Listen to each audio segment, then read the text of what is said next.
بسم الله الرحمن الرحيم.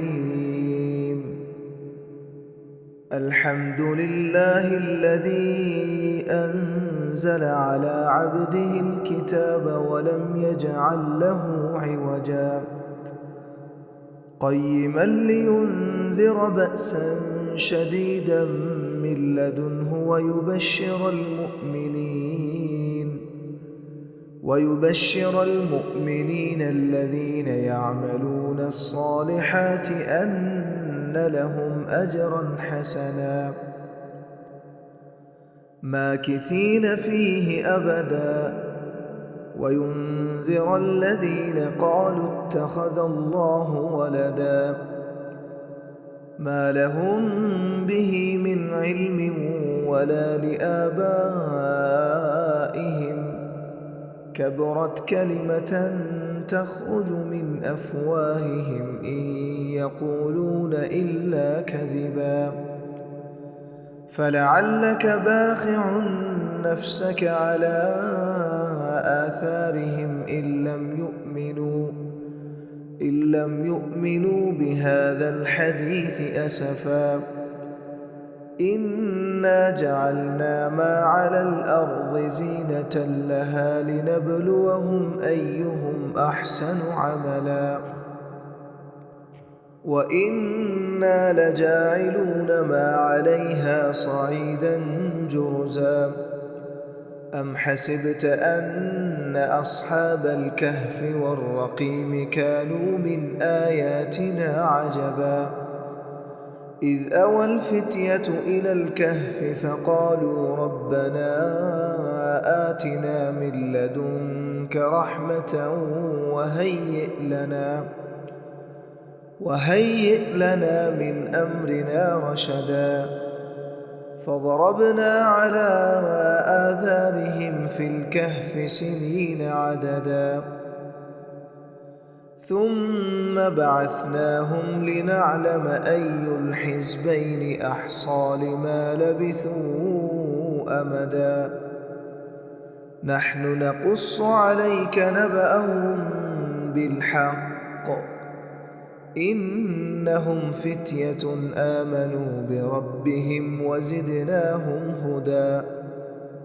وربطنا على قلوبهم إذ قاموا فقالوا ربنا رب السماوات والأرض لن ندعو من دونه إلها لقد قلنا إذا شططا هؤلاء قومنا اتخذوا من دونه آلهة لولا يأتون عليهم بسلطان بين فمن أظلم ممن افترى على الله كذبا وإذ اعتزلتموهم وما يعبدون إلا الله فأووا إلى الكهف ينشر لكم ربكم من رحمته ويهيئ لكم من أمركم مرفقا وترى الشمس إذا طلعت تزاور عن كهفهم ذات اليمين وإذا غربت تقرضهم ذات الشمال وهم في فجوة منه ذلك من آيات الله من يهد الله فهو المهتد ومن يضلل فلن تجد له وليا مرشدا وتحسبهم أيقاظا وهم رقود ونقلبهم ذات اليمين وذات الشمال وكلبهم باسط ذراعيه بالوصيد لو اطلعت عليهم لوليت منهم فرارا ولملئت منهم رعبا وكذلك بعثناهم ليتساءلوا بينهم قال قائل منهم كم لبثتم قالوا لبثنا يوما أو بعض يوم قالوا ربكم أعلم بما لبثتم فابعثوا أحدكم بورقكم هذه إلى المدينة فلينظر أيها أزكى طعاما فليأتكم برزق منه وليتلطف ولا يشعرن بكم أحدا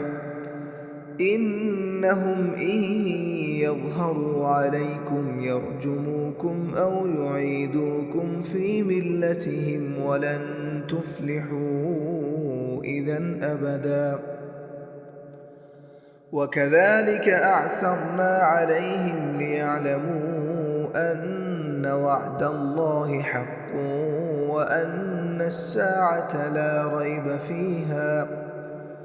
وأن الساعة لا ريب فيها إذ يتنازعون بينهم أمرهم فقالوا ابنوا عليهم بنيانا ربهم أعلم بهم قال الذين غلبوا على أمرهم لنتخذن عليهم مسجدا سيقولون ثلاثة رابعهم كلبهم ويقولون خمسة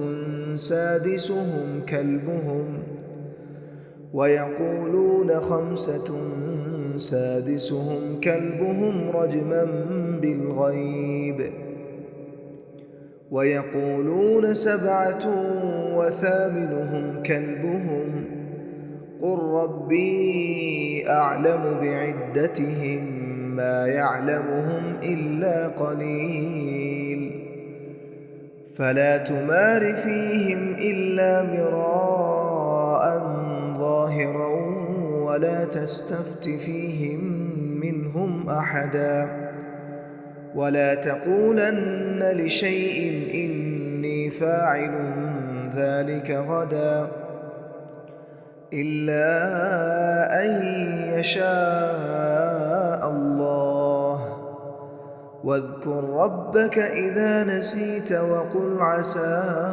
أن يهديني ربي لأقرب من هذا رشدا ولبثوا في كهفهم 300 سنين وازدادوا 9 قل الله أعلم بما لبثوا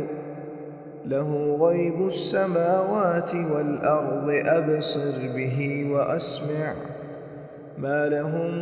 من دونه من ولي ولا يشرك في حكمه أحدا واتل ما أوحي إليك من كتاب ربك لا مبدل لكلماته ولن تجد من دونه ملتحدا واصبر نفسك مع الذين يدعون ربهم بالغداة والعشي يريدون وجهه ولا تعد عيناك عنهم تريد زينة الحياة الدنيا ولا تطع من أغفلنا قلبه عن ذكرنا واتبع هواه وكان أمره فرطا وقل الحق من ربكم فمن شاء فليؤمن ومن شاء فليكفر إنا أعتدنا للظالمين نارا أحاط بهم سرادقها وإن يستغيثوا يغاثوا بماء كالمهل يشوي الوجوه بئس الشراب وساءت مرتفقا إن الذين آمنوا وعملوا الصالحات إنا لا نضيع أجر من أحسن عملا أولئك لهم جنات عدن تجري من تحتهم الأنهار يحلون فيها من أساور من ذهب ويلبسون ثيابا خضرا من سندس وإستبرق متكئين فيها على الأرائك نعم الثواب وحسنت مرتفقا. واضرب لهم مثل الرجلين جعلنا لأحدهما جنتين من أعناب وحففناهما بنخل وجعلنا بينهما زرعا كلتا الجنتين آتت أكلها ولم تظلم منه شيئا وفجرنا خلالهما نهرا وكان له ثمر فقال لصاحبه وهو يحاوره أنا أكثر منك مالا وأعز نفرا ودخل جنته وهو ظالم لنفسه قال ما أظن أن تبيد هذه أبدا وما أظن الساعة قائمة ولئن رددت إلى ربي لأجدن خيرا منها منقلبا. قال له صاحبه وهو يحاوره أكفرت بالذي خلقك من تراب ثم من نطفة ثم سواك رجلا لكن هو الله ربي ولا أشرك بربي أحدا. ولولا إذ دخلت جنتك قلت ما شاء الله لا قوة إلا بالله إن ترني أنا أقل منك مالا وولدا فعسى ربي أن يؤتيني خيرا من جنتك ويرسل عليها حسبانا من السماء فتصبح صعيدا زلقا أو يصبح ماؤها غورا فلن تستطيع له طلبا وأحيط بثمره فأصبح يقلب كفيه على ما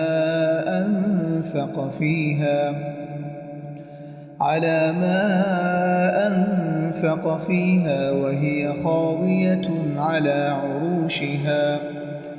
ويقول يا ليتني لم أشرك بربي أحدا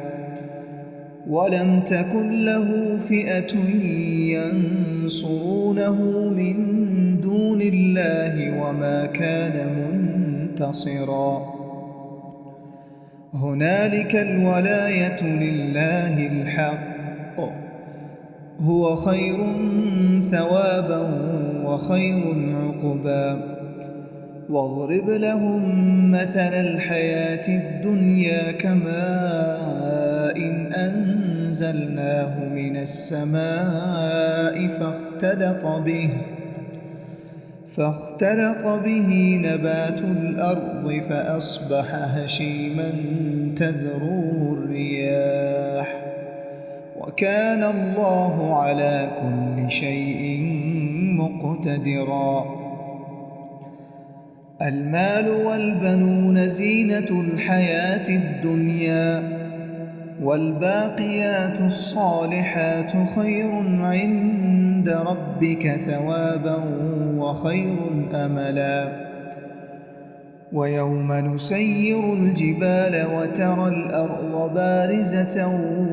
وحشرناهم فلم نغادر منهم أحدا وعرضوا على ربك صفا لقد جئتمونا كما خلقناكم أول مرة بل زعمتم أن لن نجعل لكم موعدا ووضع الكتاب فترى المجرمين مشفقين مما فيه ويقولون يا ويلتنا ما لهذا الكتاب لا يغادر صغيرة ولا كبيرة إلا أحصاها ووجدوا ما عملوا حاضرا ولا يظلم ربك أحدا وإذ قلنا للملائكة اسجدوا لآدم فسجدوا إلا إبليس كان من الجن ففسق عن أمر ربه أفتتخذونه وذريته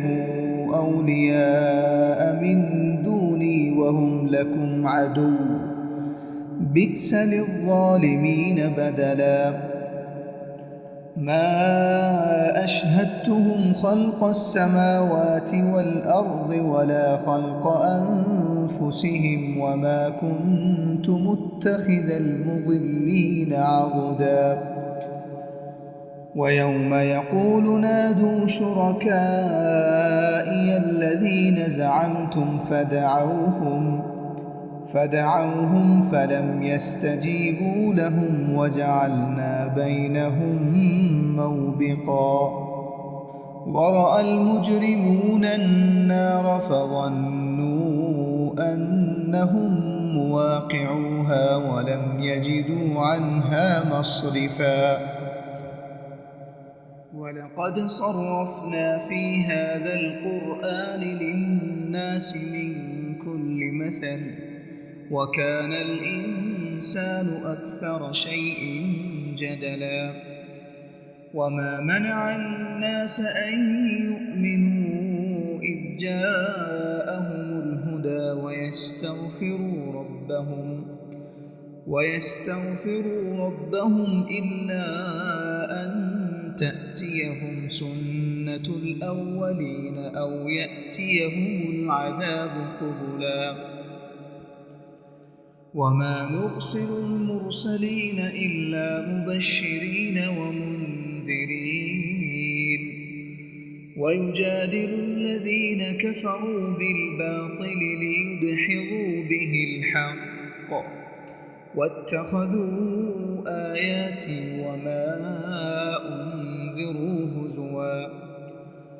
ومن أظلم ممن ذكر بآيات ربه فأعرض عنها ونسي ما قدمت يداه إنا جعلنا على قلوبهم أكنة أن يفقهوه وفي آذانهم وقرا وإن تدعهم إلى الهدى فلن يهتدوا إذن أبدا وربك الغفور ذو الرحمة لو يؤاخذهم بما كسبوا لعجل لهم العذاب بل لهم موعد لن يجدوا من دونه موئلا وتلك القرى أهلكناهم لما ظلموا وجعلنا لمهلكهم موعدا وإذ قال موسى لفتاه لا أبرح حتى أبلغ مجمع البحرين أو أمضي حقبا فلما بلغا مجمع بينهما نسيا حوتهما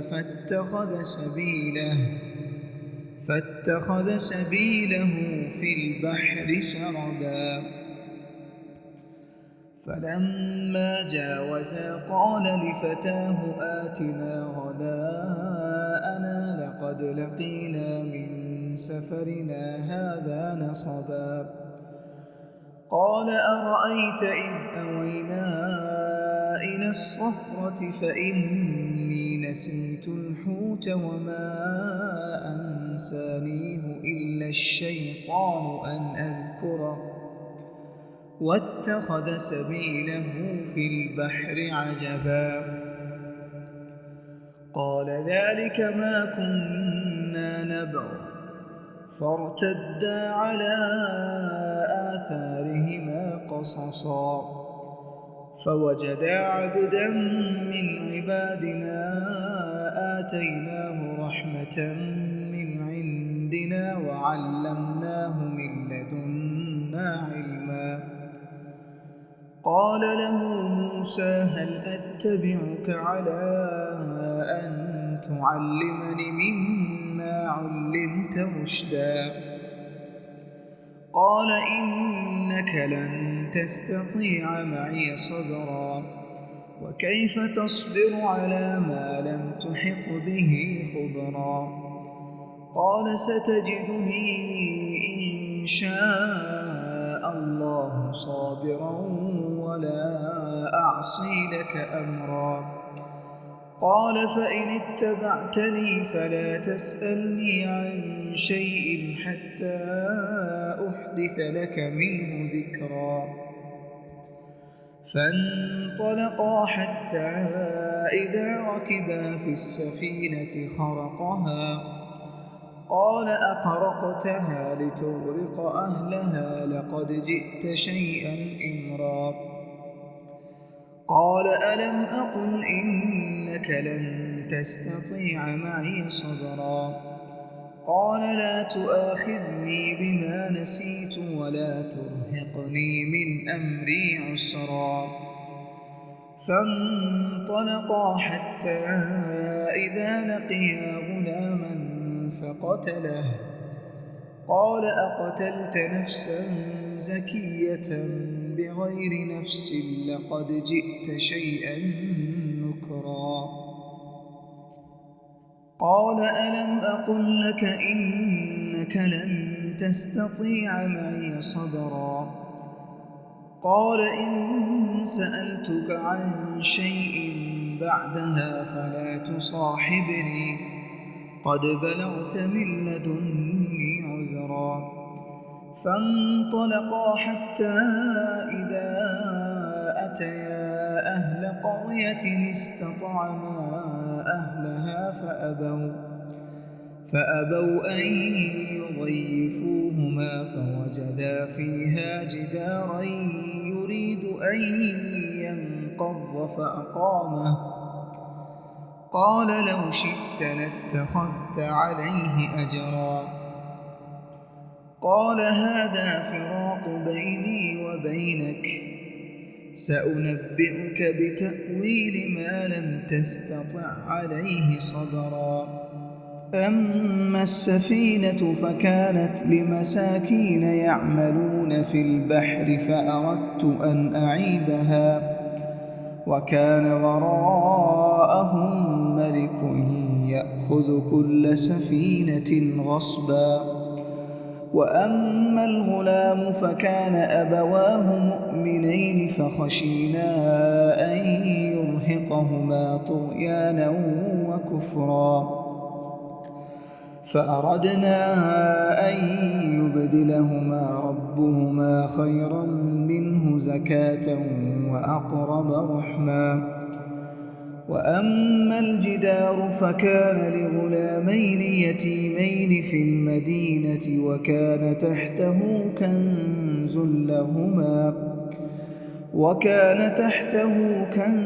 لهما وكان أبوهما صالحا